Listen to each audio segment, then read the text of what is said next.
Hey, welcome back. This is week 9 of Fantasy Central. This is your host, Zach, and I am here with our very own fantasy expert, the fantasy football guru himself, Hefe. Hey, what's going on, everybody? How we doing this week? I hope they're doing great, man. I'm doing great. How'd you do this last week in fantasy? Well, I got close. It wasn't a good week going into Monday night, but then I had Devontae Booker, and this is the league I care about. I had Devontae Booker and Tyreek Hill, and somehow Tyreek Hill gets 12 catches for only 94 yards. He gets a touchdown. Still at 27 points. It's a good outing for him and a good outing for Devontae Booker. He got me 17, but I ended up losing by like 9 points. I thought I was going to have the Monday night miracle.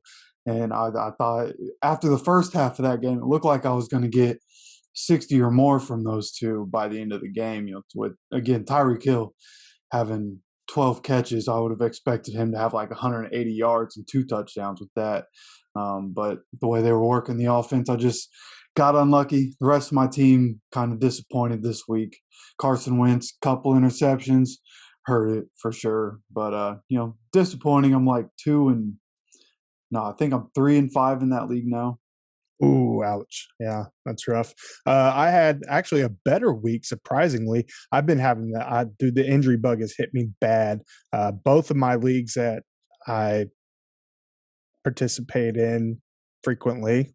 I won't go into details on those, but yeah, both of them, I think I had probably 4 guys in each that were either out or on the IR. So it's been a rough journey. I'm struggling pretty heavily there. But hey, I pulled out 2 wins this weekend, so I can't complain there.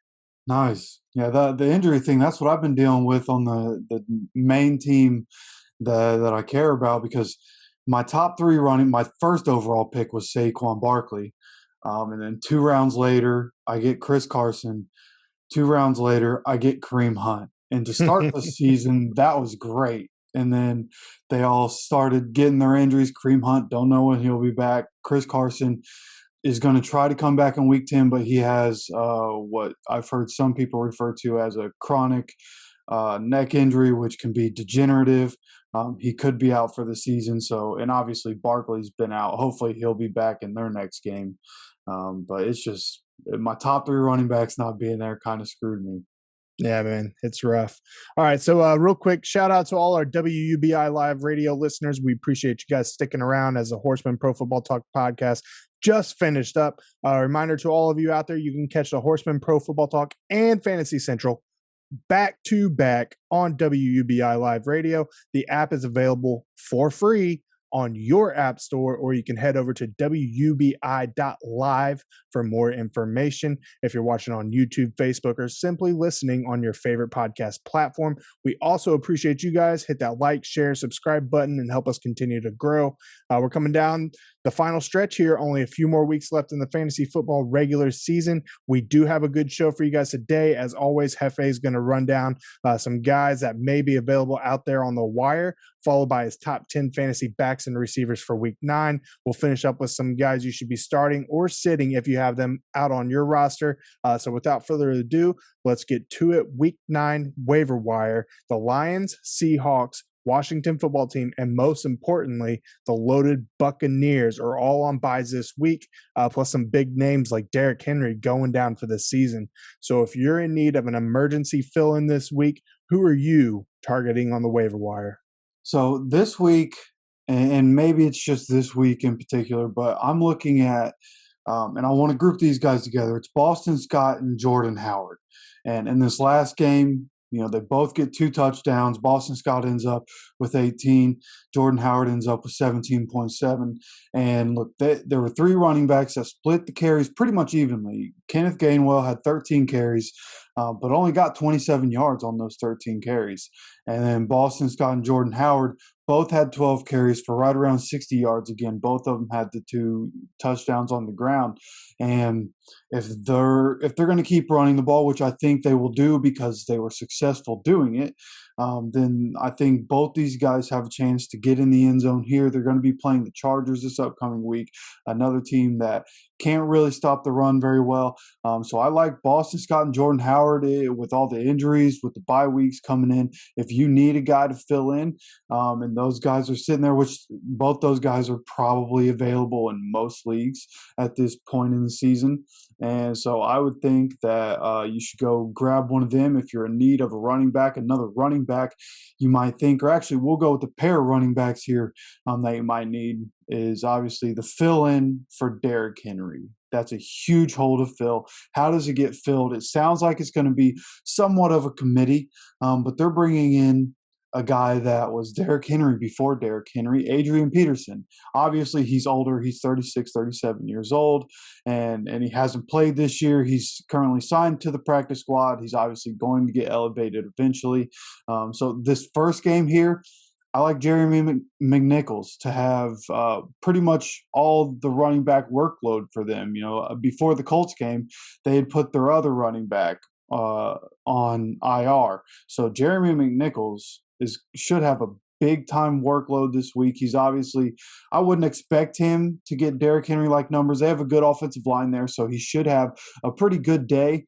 But he's not Derrick Henry, so don't expect that. But going forward, Adrian Peterson could be the guy that gets more of that workload and sees more of the work. He's a seasoned veteran. He's a freak of nature in his own right. So even though he's older, I don't think people should write him off. He played for a couple of bad teams and people kind of wrote him off, but he was still producing for both Washington and Detroit when he got his opportunities. They just weren't winning games. So Adrian Peterson, for the long term, I think for the Titans is a good waiver wire pickup. He'll be picked up in a lot of leagues. But this week in particular, I like Jeremy McNichols, somebody that should be in people's lineup this weekend. Another running back that I'm going to have here, most of these names today on the waiver wire are running backs. I'm going to have Carlos Hyde filling in for James Robinson. Now, James Robinson escaped significant injury. There was fear that it was going to be a bad injury and he might be done for the season, but that's not the case. He's actually day-to-day. But I would assume that they are going to be cautious with this. They have a veteran running back that they can slide in. That's going to be Carlos Hyde. Carlos Hyde at the beginning of the season when he was getting more workload was putting up the numbers. And if he's pretty much the only running back, then passing game work is going to all go to Carlos Hyde too. So Carlos Hyde for at least a week, maybe more. We'll have to keep up with what's happening with James Robinson. But Carlos Hyde is, if he's available in your league, he's probably been stashed away on a lot of people's rosters. But if he's available in your league, go make sure and see if you can pick him up this week because he's probably going to be a nice play for somebody this upcoming weekend. And the last running back I have here is going to be Ty Johnson for the New York Jets. And in this last game, he gets 19.6 fantasy points. And this is the third straight game where he has double-digit fantasy points, each game going up more and more. And he has 11 catches in the last two games. That includes a touchdown in that stretch. And if both the run, if they can make Michael Carter and Ty Johnson valuable week to week, and Mike White, if you paid attention to that game, there was a lot of dinking and dunking, a lot of short game passing work for the Jets. If that continues, Ty Johnson is somebody that if he's available in your league, go see if he's there. If he is, he's somebody that I think should be rostered.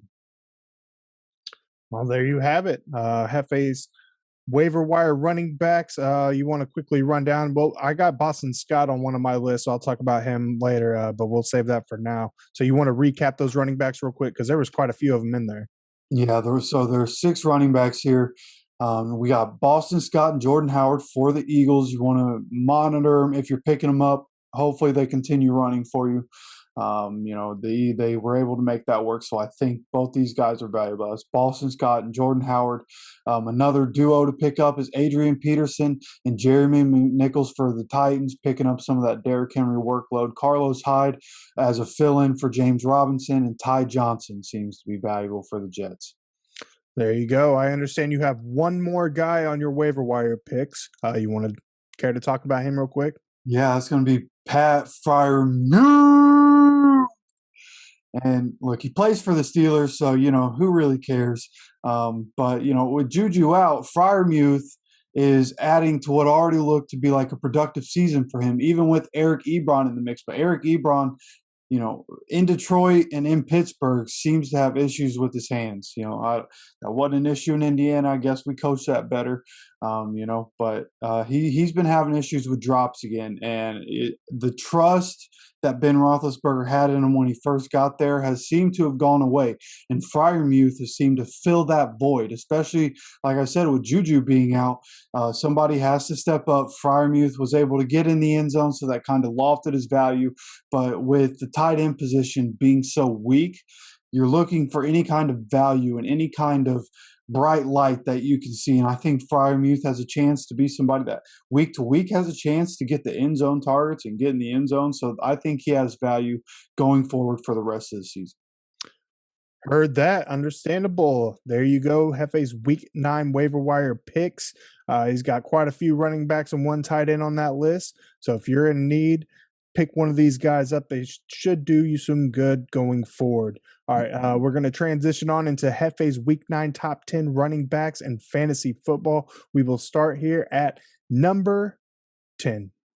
Number 10 is going to be Dalvin Cook, guy that I had in the top 10 last week. He disappointed, didn't have a great week. The whole Vikings offense was pretty disappointing in that game. But I think this is going to be more of a bounce back game. Baltimore hasn't been good against running backs. Now, they're coming off of a bye, which scared me. John Harbaugh's Ravens teams coming off of a bye are one of the scariest in the NFL, and I expect them to be really good and win the game. But I think the Vikings offense is going to get it going again. They have too many good and great players on that offense to be stagnant multiple weeks in a row. And Baltimore, we've seen Baltimore's defense isn't what it usually is. They've been vulnerable, both pass game, run game. I think Dalvin Cook is able to have a big week here. Hopefully I'm right. Like I said, I was wrong last week on it, but he's a great player. I expect him to do great things. So he comes in at number 10 for me this week. Number 9 is going to be Nick Chubb. And I was hesitant to put him here. And I took him out and I put him in, and I took him out and I put him in, because even with Kareem Hunt not in the fold, and even with Dearness Johnson only getting 5 touches the entire game, we still don't see Nick Chubb involved in the passing game. Dearness Johnson, out of those 5 touches, got the rushing touchdown. So it was an unlucky day for Nick Chubb. I think there'll be more of what we're used to seeing with Nick Chubb coming up in this game. Cincinnati is 27th in terms of fantasy football against running backs, and I think Nick Chubb, look, the Browns are going to want to control this game. They're going to want to give Joe Burrow, Jamar Chase, and that offense as little opportunity as possible to continue to put up points, and I think Nick Chubb is going to have to be a big part of that. And so Nick Chubb, somebody that I think can get 120 plus yards this week, maybe get into the end zone. Again, Dearness Johnson getting some of that goal line work might be something we see more of. Who knows? But Nick Chubb, I just feel like, if I didn't put him here and he ended up being a top 10 guy, I'd feel like an idiot for not putting him here. So I'm going to put him at number 9 this week. Feels good for me. Number 8, I was so excited to put this name back on the list, and it's going to be Christian McCaffrey, because it looks like he's going to get back to practice on Wednesday, which is a great thing. And you have him coming back. Now, the reason he's in the lineup, but I have him a little lower, is because with his recent injury history, last year, obviously, and this year, missing so many games, I think in his first game back, they're going to want to use him because they need to win football games, but they're going to use Chuba Hubbard, who has been a valuable, he's obviously not CMC, but he was a decent fill-in, and he's been getting reps, so he knows what's going on. So I think it'll be more of a 70-30 split than it would be the usual 95-5 split for Christian McCaffrey and Chuba Hubbard here. I think going forward in the season, we'll see more Christian McCaffrey getting back to what we're used to. But in this one, even for modest standards, like I said, only getting 70% of the snaps, I still think he can be the number 8 back because he is that damn good. Is it for sure that Christian McCaffrey is going to be back this week? It's not 100% obviously Matt Rule. The way he phrased it, he left the door open for him not to play, but he said, basically, paraphrasing, he's going to be back at practice Wednesday. We hope he can get back for this game, but if not this game, then for sure next week. I heard that. I know they've kind of been playing with us the last few weeks, saying, "Oh, he's in," and then McCaffrey's like, "Oh, I'm 100%. I'm ready to go." The next thing you know, he's not in. So it's been flip flop. But if he is in there, he's always dangerous. So no doubt he is definitely in the top 10 of your list. Same with Dalvin Cook and Nick Chubb. All three of them are just superstar running backs in this league. So there's 10, 9, and 8. We'll go ahead and move on to number 7 here. Number 7 is going to be Cordell Patterson, a little higher than I had him last week. Going up against New Orleans, which has a really tough defense. They got healthy, and their defense has been flexing its muscles the last couple weeks, and they're 4th against running backs. But with Calvin Ridley out of the lineup, Cordell Patterson has been a top 10 back each of those weeks. I expect that to continue to be the case. You got to remember, this is a guy that came in the league as a wide receiver. He still has the explosive ability that made him one of the best kick returners in the NFL. And he's found a way to be a good running back and to make all those skills work out of the backfield for them. And I wouldn't be surprised if with Ridley out, they play him at wide receiver here and there. And they have some wide receivers that seem to be up and coming and that they're going to be using. But Cordell Patterson, I feel like week to week is going to be a running back 2 with running back 1 upside. And I like him this week to have a running back 1 type of week. He comes in at number 7 for me. Number 6 is actually going to be Boston Scott, guy that we already mentioned. And going up against the Chargers, who aren't good against running backs. They're 28th in terms of fantasy against running backs. And when you can't stop the run and you have a team that just threw the ball 14 times in a game and had 3 running backs carry the ball at least 12 times, then I like them to continue that formula. And I think they're going to do that against the Chargers. I think they, again, want to control this game to not give Justin Herbert and their explosive offense too many opportunities. So I think Boston Scott has an opportunity to get another couple of touchdowns in this game. Again, splitting carries is what almost deterred me from putting him in the top 10. But every week, there's a guy that you don't think is going to be there that gets there. I think Boston Scott has a good opportunity to be that guy this week, so he comes in at number 6. Yeah, I agree with you. With Miles Sanders heading to the IR, Boston Scott threw down 12 rushes for 60 yards, 2 touchdowns, and 18 fantasy points last week. Like you said, Hefe, he's taken on a Chargers defense that is pretty poor. They are the only team in the NFL that gives up 5 yards or more per rush. Considering that the Eagles have pretty much turned into a run-heavy team, whether it's through the running backs or Jalen Hurts taking off, but Boston Scott should have a very high volume. I like his performance opportunity this week. So I actually have him on my must starts, which we're going to get to later. So I agree with you there on Boston Scott. And Patterson, his ceiling's so high this year, it's unreal. He just came out of nowhere. Anybody that was able to snag him up early on the waiver wire has not been disappointed. So I can definitely see both of those guys being in the top 10 this week. So with that said, let's move on to number 5. All right, starting off the top 5 here, guy that, after we did our episode last week, I felt real dumb for not having Aaron Jones in my top 10. Like, I looked through the list again and was like, I can't believe I didn't put him there. And of course, he was one of the best backs of the week. And I expect him to be another best back of the week. Again, I have him here at number 5, going up against Kansas City, who's 20th in the league against running backs in terms of fantasy football. And if Kansas City's going to let Devontae Booker get over 100 scrimmage yards, which isn't anything against Devontae Booker, it's just he had his best game filling in for Saquon against Kansas City. And then I expect Aaron Jones to be a rock star in this game, at least 1 touchdown here. I expect him to be a big part of it. Green Bay has been good about controlling the game. through the run and through the short passing game this year, and really wearing on teams. So I think Aaron Jones gets it, like I said, gets in the end zone at least once, maybe even twice. I could definitely see him getting in there twice in this game. So he comes in at number 5 for me. Number 4 is going to be Najee Harris. And look, between the volume and the talent, he's a weekly top 5. Like, he's going to be here every week. There's not a whole lot to explain here. We all know why the value is there, the passing game, the great running ability that he has. And going up against Chicago, and I expect him to be up in this game. So Najee Harris should be a big part of this one. Going to come in at number 4 for me this week. Number 3 is going to be Alvin Kamara going up against Atlanta here, who's 26th in the NFL against running backs. And look, with Winston out, they're going to need Kamara to step up, and I think he can do that. The sample size we have of it, it isn't great. With Drew Brees out last year, he wasn't as productive, right? If Taysom Hill's in, how much passing game work is he going to get? I'm just not sure.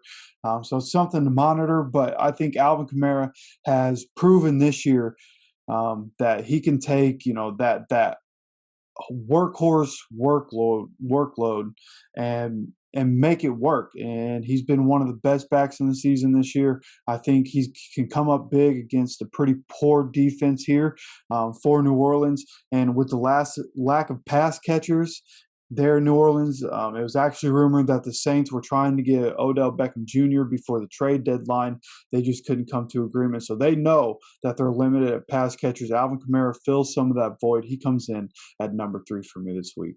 Yeah, I can't really argue with any one of those guys. Aaron Jones, Najee Harris, Alvin Kamara, all 3 have proven their value all season long. And, well, with the exception of Najee Harris, he's obviously a rookie, but even Alvin Kamara and Aaron Jones extending back to last season there. So no doubt they will all have big games coming up.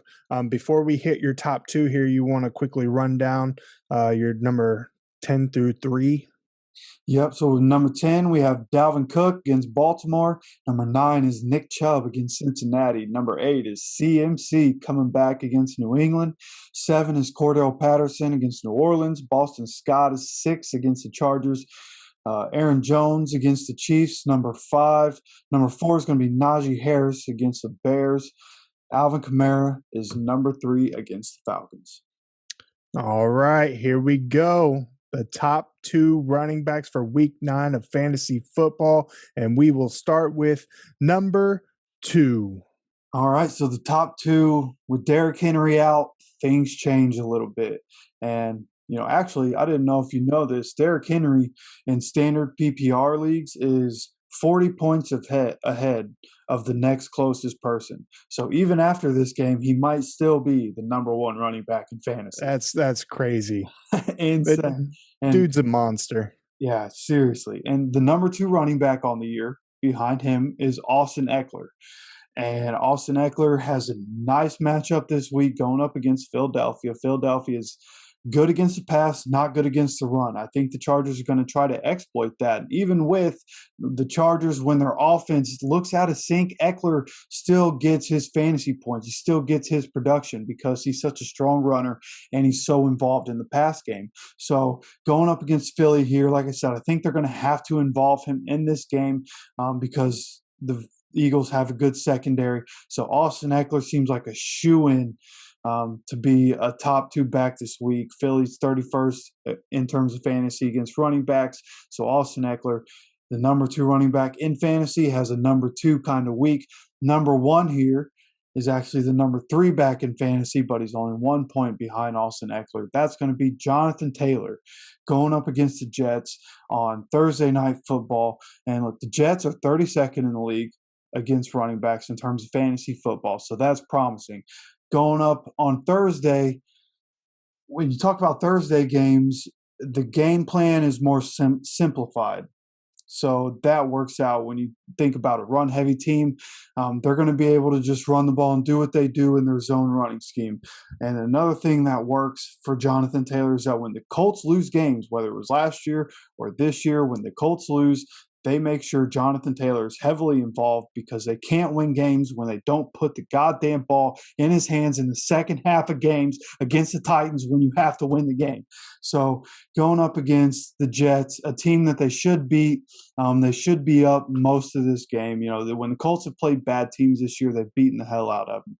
So they should be up by a decent amount in this game. And I think Jonathan Taylor, he's been really involved in the pass game. I don't think we should go without talking about that. The Colts, even when Jonathan Taylor has, only 13 to 16 rushes in a game, he's been getting 4, 5, 6 catches in a game and getting that added value. He's been getting a lot of yards off of his catches.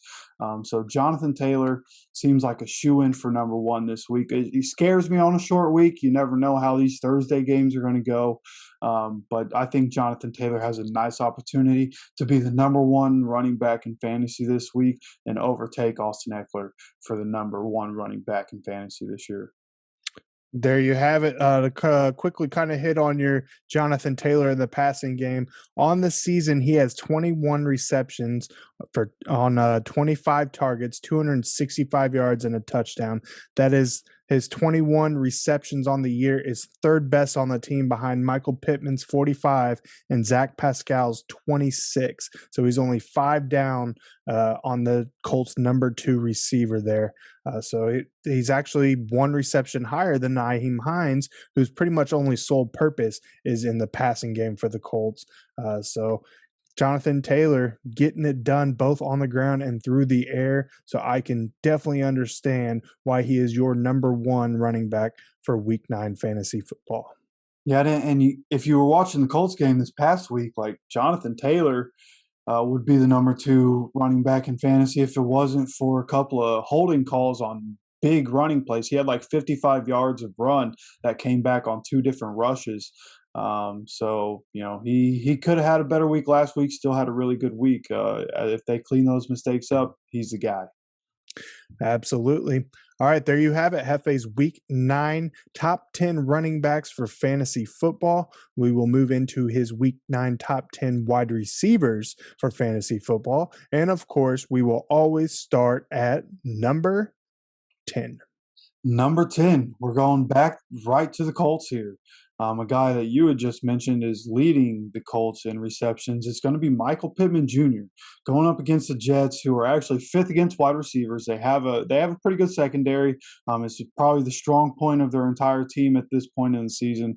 But look, Michael Pittman Jr. has been balling out, and the Colts are a team that for the last few years in Frank Reich's offense, like they spread the ball around to a lot of guys. So there was never really that nice fantasy option that week to week you could depend on to start in your lineup because you don't know who's getting the ball. But Michael Pittman Jr. has earned the full trust of Carson Wentz, and rightfully so. There was one play in the game when toward the end of the game, when Carson Wentz almost went down, and he regained himself, got back up, tossed the ball downfield, 40, 50 yards, whatever it was, to Michael Pittman in quadruple coverage. And he went up and got the ball. Like Michael Pittman is becoming a star right in front of our eyes. And between the target share and the playmaking ability, he's a weekly sit him and forget him kind of guy. You put him in your lineup, you don't think about it. He's currently, wide receiver 2-ish. I believe he's the number 11 receiver on the year right now. So he's creeping up into that wide receiver 1 category. But the way he's been playing and how many targets he's been getting, he's a guy that I like to be top 10 most weeks going forward. He comes in at number 10 for me this week. Number 9 here is going to be Marquise Brown. And I already mentioned the Ravens coming off of a bye week are a very scary team. And all of a sudden, with this team not being able to get the run game going like they normally do, they have to be able to pass the ball. And Rashad Bateman coming back into lineup is going to help all that. It's going to free everything up. It's going to give Lamar more options. But Marquise Brown is going to benefit most from them having to get more of a passing game because he's so explosive, and he's been so much better this year than he had in his past 2 years. He's making a bunch of plays. He's catching balls in traffic that he wouldn't normally catch, and he's been fully healthy this year. And I think that's a big factor into what we're seeing from him. So Marquise Brown going up against Minnesota, who's 27th in the league against wide receivers. I like him to have a big game. I don't know if Pat Pete's going to be playing this game. I don't know if it matters. I don't think at this stage in Pat Pete's career that he can stay with Marquise Brown, especially on those double move routes down the field. So Marquise Brown, I think, is going to have an explosive play in this game, probably a touchdown. He comes in at number 9 for me. Number 8 is going to be DJ Moore, and this is, a little bit of logic, a little bit of I hope so, because I need him to have a big week for my fantasy team. But they're going up against New England, who's 17th in the league against wide receivers. And we've been saying it for weeks with CMC in the lineup, it's a different offense. With him not there, DJ Moore hasn't been as productive. But if you look at the games, CMC played the whole game. DJ Moore was a wide receiver 1. He was one of the best wide receivers in the league, right behind Cooper Kupp.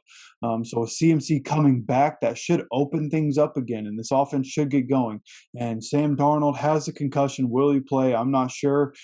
Does it really matter at this point with the way he's looked? If a backup comes in, can it really get much worse? Probably not. I kind of like PJ Walker too. I think he's a pretty good quarterback. So, I think DJ Moore has an opportunity to get back to what we saw earlier in the season, be a wide receiver 1 again. So he comes in at number 8 for me this week.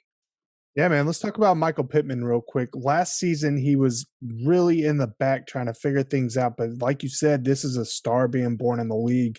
I'm looking at his season stats so far.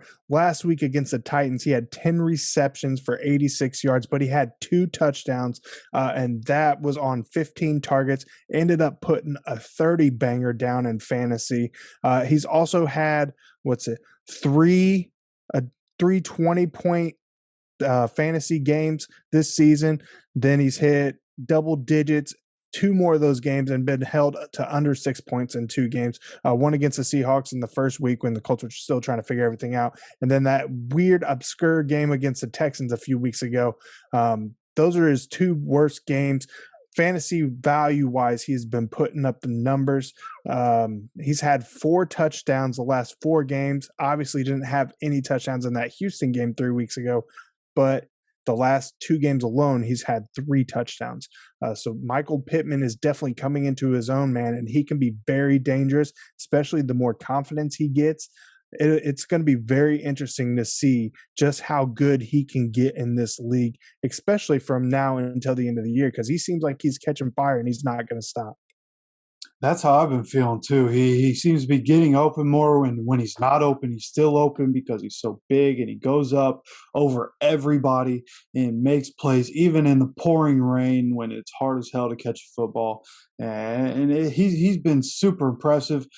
Somebody that there was a lot of hope for, but we weren't sure with what we saw last year. Was he going to be that guy? He seems to be stepping up and taking over that wide receiver 1 role for the Colts. Absolutely. So, all right, let's go ahead and move on to your number 7 on your top 10 wide receivers for week 9. So number 7 here is going to be Jamison Crowder going up against the Colts, and the Colts are 24th in the league against wide receivers. And here's why I have Jamison Crowder here, because I expect Corey Davis to play. He's their wide receiver 1. He'll draw Xavier Rhodes for most of the game. So Jamison Crowder is going to be on Rocky Sin.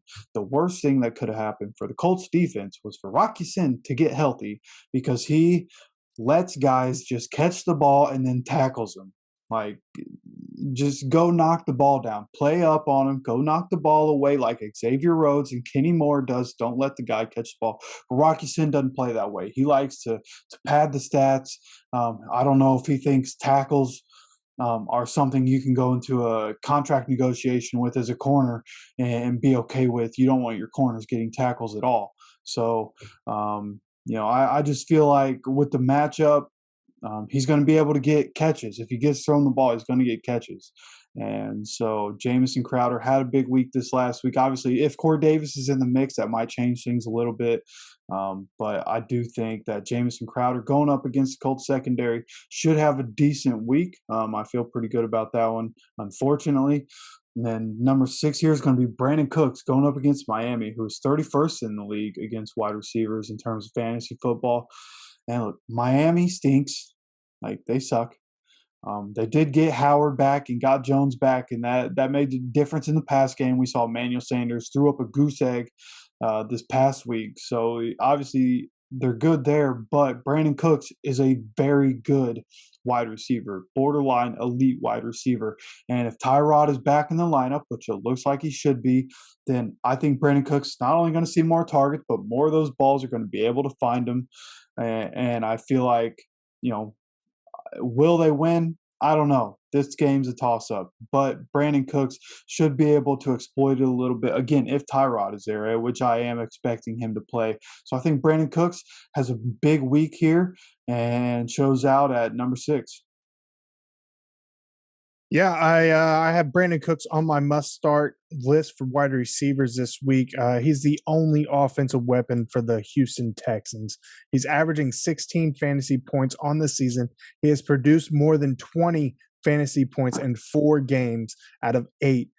Going against a horrible Miami Dolphins secondary, who are ranked 31st in my rankings, having given up 17 touchdowns on the year and 291 yards a game. There's no reason why Cooks won't put up the numbers and then some that he's consistently put up all season long. So without a doubt, I definitely think Brandon Cooks should be in there pretty much almost every single week. He's had a couple down weeks, but man, like I said, the Texans don't have anybody out there other than Brandon Cooks.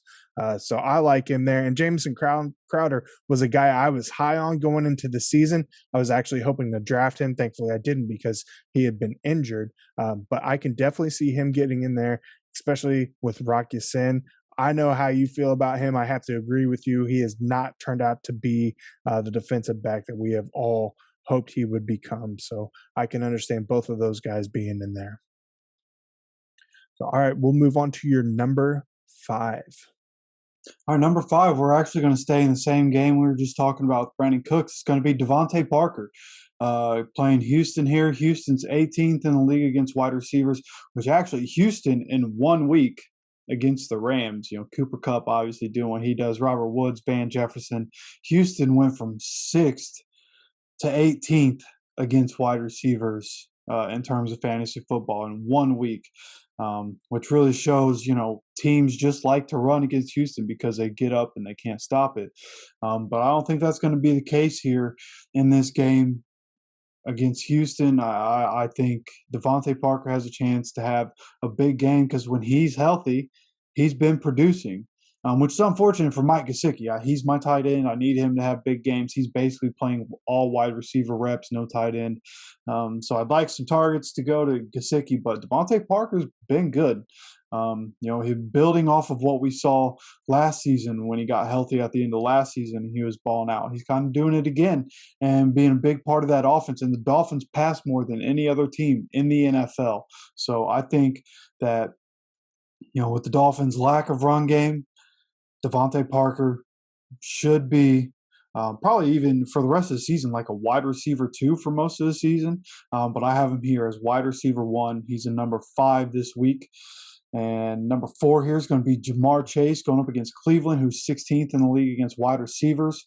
And look, great players make big plays in big games. And Jamar Chase is going to have to step up with Joe Burrow if the Bengals want to win this game against Cleveland. Cleveland has a tough defense and, you know, very good front line. Joe Burrow's not going to have a lot of time to throw.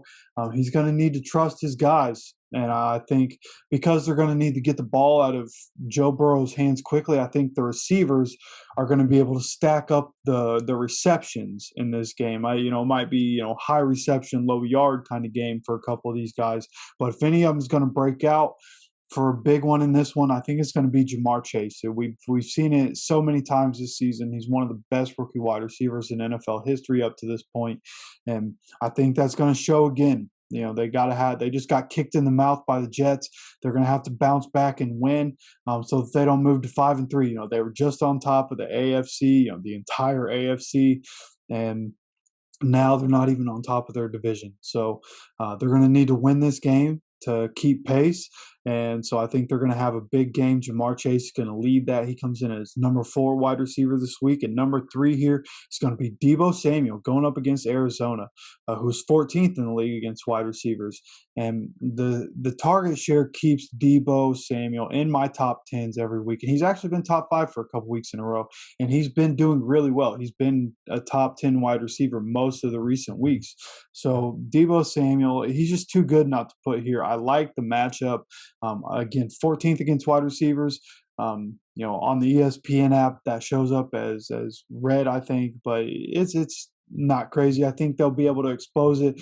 Again, his target share he gets 10, 12 targets a game. I know they're getting Brandon Ayuk a little more involved over the last couple of weeks, but Deebo Samuel is the star of that offense, and he's going to have to be the star for them if they have any chance of winning. But I actually think they're going to be down for most of this game, and they're going to have to pass the ball, which we could see Deebo Samuel with like 15 targets in this game, 10 catches, 125 yards, touchdown, maybe 2 if they get a garbage time in there. So Deebo Samuel I like as the number 3 wide receiver this week. Yeah, I can't really add anything to that or disagree with you. Deebo Samuel has definitely come into his own this season. Everybody thought it was going to be Brandon Ayuk, but no, it's been Deebo Samuel, man. He's showed up, acted like a superstar this season. Same thing with Jamar Chase. The whole not seeing the stripes on the ball thing was just a fluke at the beginning of the season because, man, he has been catching the ball and putting up the points and the fantasy value. And DeVante Parker, I like DeVante Parker. He's had some injuries this season, but he has overall been a pretty good wide receiver. There was actually, I don't know if you heard this, but there was rumors that he was going to get traded to the Colts this week, but obviously that didn't happen. The trade deadline came and went, but there was a rumor floating out there. Did you hear that? No, I hadn't heard about that one. Yeah, I saw that. I saw that floating around. I thought it was pretty interesting. I didn't think it was going to happen, but it would have been pretty cool to see him in a Colts uniform. That would have been great to see DeVante Parker in a Colts uniform. That's a big body wide receiver. Can you imagine having him and Michael Pittman Jr. on this, both sitting outside? That'd be super dangerous. Yeah, it would. But yeah, ultimately it didn't happen. So before we hit your top 2, you want to run down your bottom 8? Well, I shouldn't say bottom 8. They're still top 10, but your number 3 through number 10. Yep. So number 10, we have Michael Pittman Jr. against the Jets on Thursday Night Football. Number 9 is going to be Marquise Brown against the Vikings. Number 8 is DJ Moore against New England. Number 7, Jamison Crowder against Indianapolis. Number 6 is Brandon Cooks against Miami. Starting off the top 5 is DeVante Parker against Houston. Number 4 is Jamar Chase against Cleveland. Number 3 is Deebo Samuel against division rival Cardinals. All right, here we go. The top 2 week 9, top 10 wide receivers for Hefe's list. I don't know. Top 2 wide receivers for week 9. We'll start with number 2. Who do you got? Number 2 is going to be Davante Adams, assuming he comes off the COVID list, which should happen at some point in this week. Going up against Kansas City here, and it's Davante Adams. He's going to get his usual target share. I see him getting in the touchdown for sure once. I think there's a good chance he gets in there twice in this game. He's just too damn good. Like, nobody can stop him. He's the best wide receiver in the NFL. There's a wide receiver that is making that a debate this year, but Davante Adams has done it at an elite level for longer, so he's my number 1 guy right now. But he's going to be my number 2 receiver this week because my number 1 receiver is the guy that's making it a debate, the number 1 wide receiver in fantasy this year, and that's going to be Cooper Kupp. Going up against Tennessee, we just saw what Michael Pittman Jr. was able to do against Tennessee, and Cooper Kupp, he just continues to be excellent. And look, he already has, by the way, more fantasy points this season than he did all of last season. And, oh, yeah, Matthew Stafford already has more touchdown passes this year than Jared Goff did all of last season. So this offense with Matthew Stafford, from a passing game standpoint, they're dominant. And they can do anything they want to pretty much anybody. We mentioned Houston. People usually go into games against Houston. They get up and they run the ball. Well, the Rams were leading for most of that game, and they kept passing. They got Matthew Stafford over 300 yards. Cooper Kupp got in the end zone in the third quarter. So they want to pass the ball. They're fine passing the ball. It's working for them. They're going to keep doing it. Tennessee has absolutely zero chance of being able to stop what Matthew Stafford and Cooper Kupp and Robert Woods and Van Jefferson are about to do to them this upcoming weekend. So Cooper Kupp is going to be my number one wide receiver, and he's going to stay at number one for all of fantasy. I cannot agree with you. You know how I feel about both of those guys, especially Devontae Adams because he's on the Packers. Go Pack, go. Both guys obviously can put up huge numbers any given week, and I think they will do just that, especially Cooper Kupp going against the Tennessee Titans this week. So there you have it, Hefe's top 10 wide receivers for fantasy football, week 9. So we hope you guys have enjoyed this segment. Let's go ahead and wrap this up with my week 9 surefire starters and sit-ems. We'll talk about a few guys we haven't talked about yet. We're going to start with the must-start running backs on the week. We've already talked about Boston Scott, so I'll move on to my next guy here, which is Myles Gaskins for the Miami Dolphins against the Houston Texans. I've stayed away from Gaskins so far this season, but I think this week he's going to be a starter. The last 2 games, he's had a total of 27 carries, 103 yards, plus 7 receptions for 29 yards, a touchdown, and a combined score of 26 fantasy points. It's not great, but it's workable. This week, the Dolphins are taking on the Texans that have given up 14 rushing touchdowns on the season. So I anticipate Gaskins to have a better than average game this week. What do you think? It makes me nervous. I can definitely understand why somebody would want to play him, right? He's finally turning it on. He's finally getting more reps, which is what you want to see. You want to see these running backs that are on the field for a bunch of snaps. So if he's getting the snaps and he's getting the production and he's getting work in the passing game, I can see him being a fill-in running back too for somebody if you need him. But again, he's had a couple of good weeks. There was a couple weeks ago he had hadn't been doing anything all season, then had a really good game, basically when everybody said he's droppable, they're not using him. And then the next game he comes out and doesn't do anything again, and now he's putting up production. So week to week, how are they going to use the running backs? I don't know. Malcolm Brown might be getting back into the lineup and could vulture some snaps. So it makes me a little nervous. But again, I can definitely understand why somebody would fill him in as running back too. All right, the next guy I have on here, it's actually 2 of them, Saquon Barkley and Devontae Booker for the New York Giants against the Las Vegas Raiders. If Saquon returns to his full workload, I like him here. However, in his stead, Devontae Booker has been a godsend for fantasy owners, averaging 16 fantasy points a game over the last 4 games. This week, the Giants are taking on the Raiders, who ranked 29th in my run defense rankings. Whichever guy gets the volume should have a good day. What do you think? I do agree. I thought long and hard about putting Saquon in the top 10, but because there's uncertainty about him playing this week, I didn't want to do that. I thought I'd give the spot to somebody else. But I agree. No matter which one it is, I think there's going to be opportunity because they were both getting used in the pass game. Saquon, before he got hurt, won a game for him on a pass play. Devontae Booker got a lot of targets in that KC game. There were a couple that were bad throws and didn't get there. He did drop one. But I do like both running backs. Whichever one is getting the start here, go ahead, throw them in the lineup. You don't have to worry about it or think about it. Like you said, Devontae Booker is basically a 15-point guarantee. So at worst, you're looking at running back 2 value from either of those guys. All right, one more I have on my running backs starter list here is James Conner for the Arizona Cardinals against the San Francisco 49ers. The Niners have held running backs in check when it comes to fantasy so far this season, which is why people may be hesitant to play Conner here. But I like this matchup over the last 6 games while sharing the backfield with Chase Edmonds. James Conner has been able to average 14 fantasy points a game and have 8 touchdowns on the year, including 3 in the last 2 games. The Niners rank towards the back of my run defense rankings due to the more than average touchdowns given up per game and high yardage allowed. So there's no reason, in my opinion, that James Conner cannot at least hit his average this week.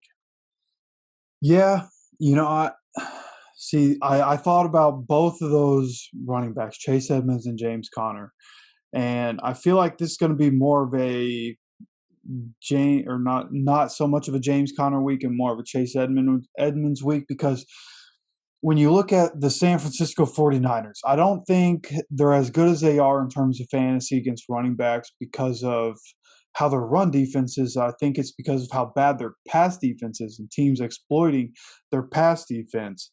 And so I think with the Cardinals and the weapons that they have and the quarterback they have, they're gonna take advantage of the 49ers in the passing game. And again, Chase Edmonds gets those reps, so I think he'll be on the field more than James Conner in this one. But where the promise is for James Conner is the fact that if they have a drive where they get down inside the 5, it's basically James Conner territory. And he's been converting on those goal line runs. You know, the offensive line's getting the push. He's running well. James Conner looks really good this year. I think that should be noted.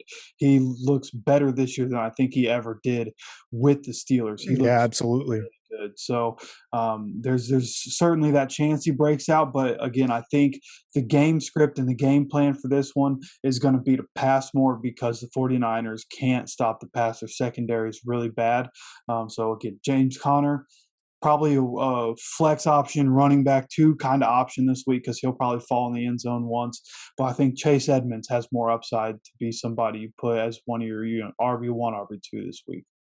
All right, let's keep it with the must starts. We're going to flip over to the wide receiver side. We've already talked about Brandon Cooks this week against the Dolphins, but I want to talk about Adam Thielen and Justin Jefferson for the Minnesota Vikings against the Baltimore Ravens. Baltimore has the worst passing defense in the league, giving up 296 yards a game. I like both Adam Thielen and Justin Jefferson in this game, and I anticipate it to be a shootout throughout the air. Both of these guys have 43 receptions on the year and about 60 targets each. So Cousins evenly spreads the volume between the two. So slight favor goes to Thielen. He has 3 more touchdowns on the season compared to Justin Jefferson. Either way, if you have one of these guys, they need to be starting this week. What do you think? I feel the same way. You know, it was, again, we talked about with Dalvin Cook, it was a disappointing week for the entire Vikings offense this past game, but too much talent to have that happen week to week. So I do think it's a bounce back for the entire offense. And look, yeah, Dalvin Cook, Justin Jefferson, Adam Thielen, Kirk Cousins, all 4 should be played in every fantasy league this week. I think they can all 4 have a big game because, again, the Ravens defense isn't what it used to be, at least because of all the injuries. You know, they had the pieces. They've had a lot of injuries that have kind of screwed them over, but I think they're going to be able to exploit that defense. So I like starting all those guys. All right. Next guy I have here is Cortland Sutton for the Denver Broncos against the Dallas Cowboys. I anticipate the Broncos to be playing catch up through the air against the Dallas Cowboys. That's good news for Cortland Sutton, who looks to bounce back after a bad 2 receptions, 40-yard game last week. He still leads the team with 40 receptions on 62 targets, and he's averaging 14.5 yards per catch. So he can get the production down. I think he's going to bounce back here against the Dallas Cowboys. So this should be a good week for Sutton to rack up some touches, some yardage, and hopefully some scores, which has been his weak spot this year. What do you think? So I'm worried about the entire Broncos wide receiver corps and really every Broncos player in terms of fantasy because when Jerry Jeudy comes back in the lineup, now you're looking at another guy that's going to get targets. Like Jerry Jeudy is very good. He's going to vulture targets from Cortland Sutton, so that takes some of Sutton's value away. You still have Tim Patrick getting some snaps, and I think actually Tim Patrick had more snaps in this game than Sutton and Jeudy did. If you can believe that, I don't know how that happens, but you know, with all 3 of them playing, and then you think this is a team that is kind of run first. They're pretty balanced, but they like to establish the run, and they use 2 running backs. Like there's nobody that right now, unless I see something different in the coming weeks, I think it's going to be a lot of, you know, we're going to use this guy and this guy and this guy and this guy and this guy. So this ball's getting spread out so much that I don't think there's enough value to be confident starting him. There's going to be people that are going to have to start one of these guys. If I was going to feel confident about any of them, I think Jerry Jeudy is the guy. I just think he's their best pass catcher when healthy. But Cortland Sutton also very good wide receiver in his own right and can have a good week any week to week. I'm just not very confident in it myself. All right, yeah, we're going to talk about the Denver rushing attack here very shortly. But before we do that, I got one more guy on my must starts this week, and that is Cole Beasley for the Buffalo Bills against the Jacksonville Jaguars. Obviously, if you have Stephon Diggs, he's starting without a doubt. But alternatively, I like Cole Beasley here against the Jaguars. Over the last 2 games, Beasley has had 17 receptions on 22 targets for 198 yards and a touchdown and over a combined 40 fantasy points. Couple that with this weak Jaguars secondary. Oh, and the massive arm of Josh Allen. Beasley could be booming this week. What do you think? I don't think it's a bad play. I like Cole Beasley too. I think he should be in somebody's flex this weekend. But I think it's going to be a little more modest than what we saw. If you think about this last game against the Dolphins, the Dolphins had Xavier Howard and Byron Jones back in the lineup. So where do you expose that defense? In the slot? Where is Cole Beasley? In the slot. So we saw a lot of targets, he got a lot of catches, and he made the big plays for him. But this upcoming week, they could take advantage of the Jags defense wherever they want. So I think we're going to see Stephon Diggs, even more so. We're going to see Emmanuel Sanders actually be able to get involved in this game. I think that big arm of Josh Allen you were talking about, I think those balls are going to go to Emmanuel Sanders. And then obviously Cole Beasley is going to get his targets. We've seen what him and Josh Allen have done over the past 2 seasons. So Cole Beasley should be a flex. I think Emmanuel Sanders should be flexed. And I think obviously you're starting Stephon Diggs. All right, we're going to keep it in the same game, but we're going to flip to the sit-ems this week. We're going to stick with the wide receivers since this is the same game I was just talking about. And I have Marvin Jones for the Jacksonville Jaguars on the bench against the Buffalo Bills. Last week, Marvin Jones, Jacksonville's #1 wide receiver, struggled against the Seahawks, hauling in only 5 passes on 7 targets for 35 yards and a whopping 8 fantasy points. This week, like I said, the Jags are taking on the Buffalo Bills, who are the #1 passing defense in my defensive rankings. Buffalo has only given up 5 passing touchdowns on the season. That is 4 less than the next closest team and a league-leading 182 yards on average through the air per game.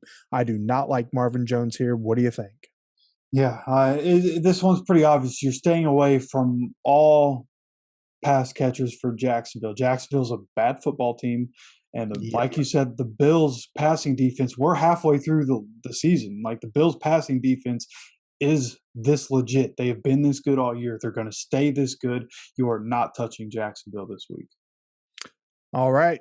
Next guy on my must-sit list for wide receivers is Jacoby Myers for the New England Patriots against the Carolina Panthers.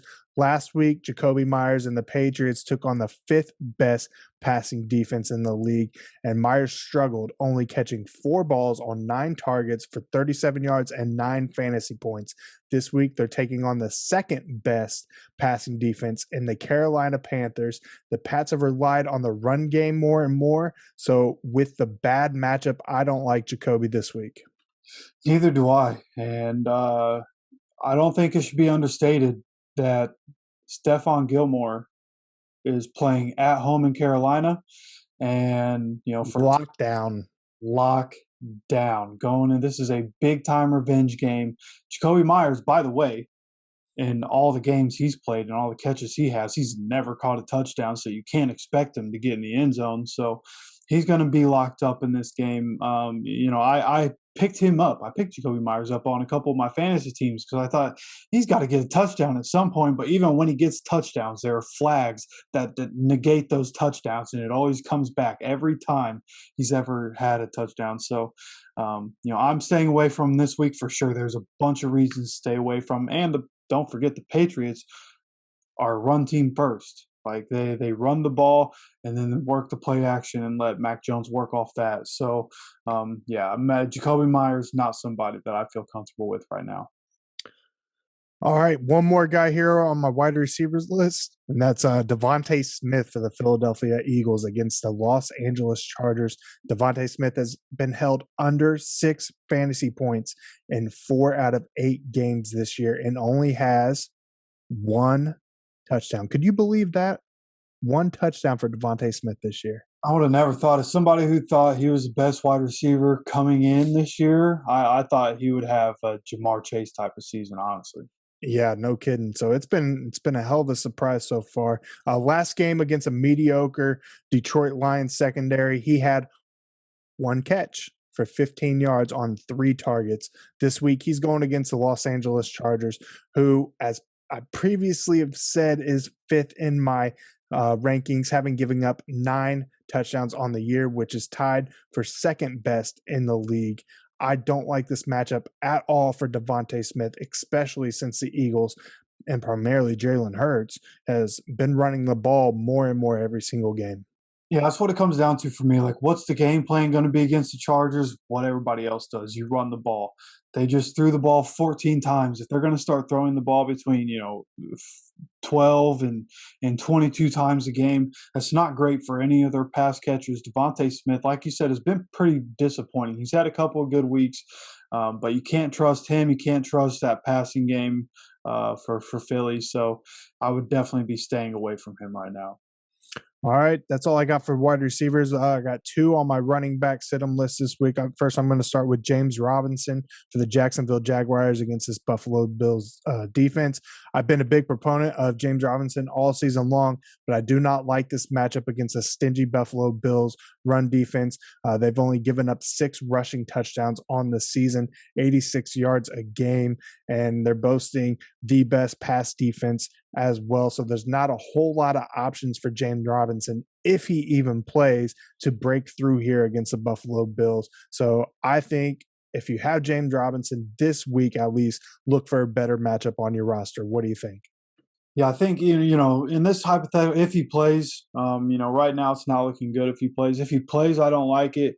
The flip side of that is if Carlos Hyde is the only back there, I would play Carlos Hyde because he's going to get pretty much every snap in the game for them. So somebody has to start Carlos Hyde this week if James Robinson isn't there. But like I said, it's not a good matchup, not one you feel good about. The Bills defense is very for real, and so I'd be worried about it for sure. But again, I don't expect Robinson to be there, and if you have Hyde, you have to play him. All right. Last guy I have here, which is actually 2. I have Melvin Gordon and by extension, Javonte Williams for the Denver Broncos against the Dallas Cowboys. Offensively, the Cowboys are going to be putting up points like crazy, meaning that the Broncos, well, if Dak Prescott's in there, meaning that the Broncos will have to rely on their passing game in order to keep up with the Dallas Cowboys. That will keep the volume for Gordon or Williams pretty low. Couple that with a Dallas defense that's only given up 5 rushing touchdowns on the season and on average 88 yards on the ground. I don't like the Denver Broncos running backs against the Dallas Cowboys in this game. Yeah, I actually like the under for this game. I think both these defenses are good. But look, you're looking at a running back committee for the Broncos that doesn't see a whole lot of passing game work. Neither of these guys see passing game work. So you're hoping that any given week they fall into the end zone. So, I could definitely I don't feel comfortable week to week playing any of them. I know Melvin Gordon's looked pretty good over the last couple weeks, but again, he's falling into the end zone. I do think they're going to have to pass in this game. They're probably going to get down and have to pass the ball in this game.